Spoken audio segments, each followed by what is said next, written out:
how we're How? basically training AI to be smart about its thinking process when it comes to like different cultures. Like I know with ChatGPT, you can Ah, say, "Imagine I am a person," blah blah blah. Like you can give it right, like right, right, right, right, right, yeah. right. Yeah. Uh, No, yeah. I don't know the word for that, but I understand yeah. what you're saying.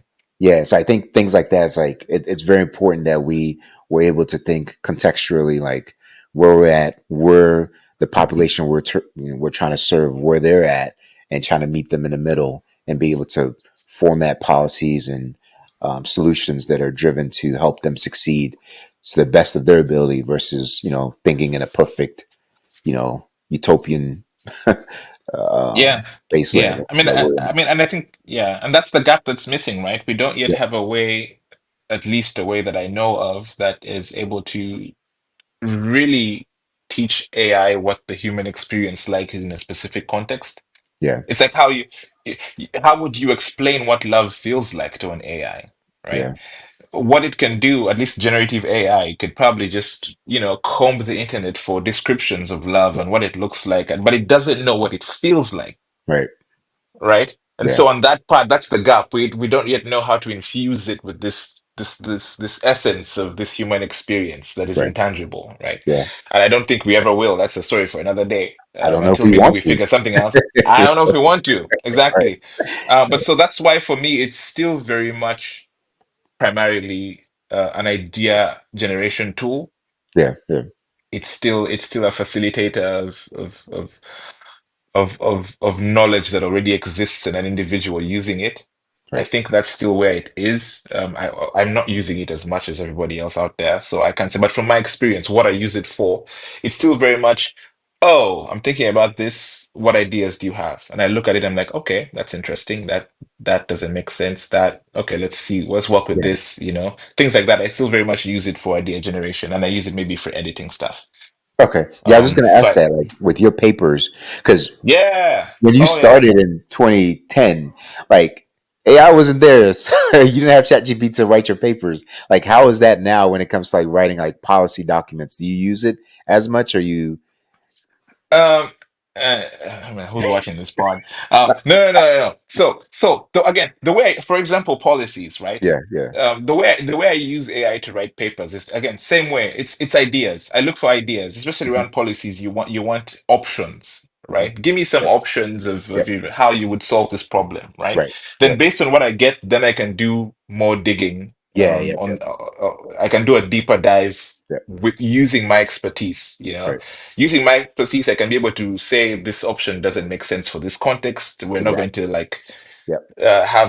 have drones deliver medication in the Yeah. village in Uganda. That's not going to happen, Right. right? So eventually, I use it to give me ideas, and then based on those ideas, it's a facilitator for the research I have to do. Gotcha.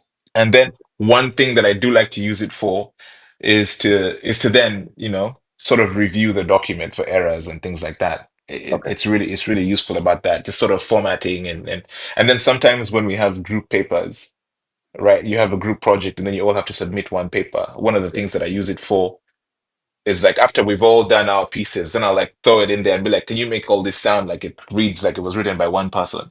Yeah. Ah. Okay. Right, Nice. right. So then it's Yeah. like, and then I tell it to highlight all the areas where it makes changes. So then I'm Changes. able Yeah. to Yeah. look at the output and then say, no, leave it like this, right? So then I Yeah. go in again and then use Yeah. my own expertise and my Smart. discretion Yeah. to say, Yeah. this makes sense, this doesn't make sense. Just Yeah. keep this like that, stuff like Yeah. that. So I use it in ways like that. Yeah. No, I I mean the would, I reason would, I I would love, I would love for it to write the papers for me, but asked.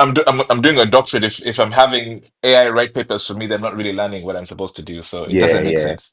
Well, also like there's tools that literally catch uh, documents that are That fully too. written by That too. ChatGPT and whatnot.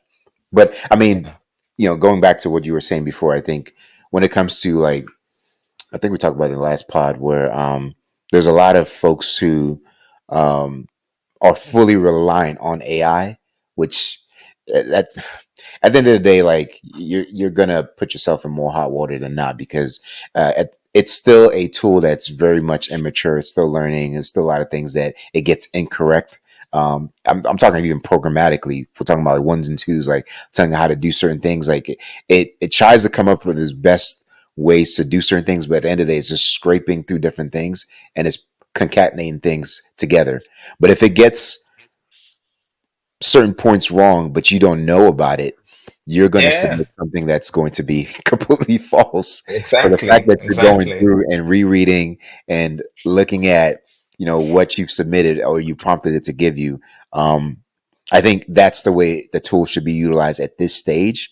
And I'm Yeah. glad that you brought that up. That you're Yeah. you're doing that. Hey, what up, fam? This is Saul Levy, host of Africans in Tech, where we're building bridges and shaping futures in tech.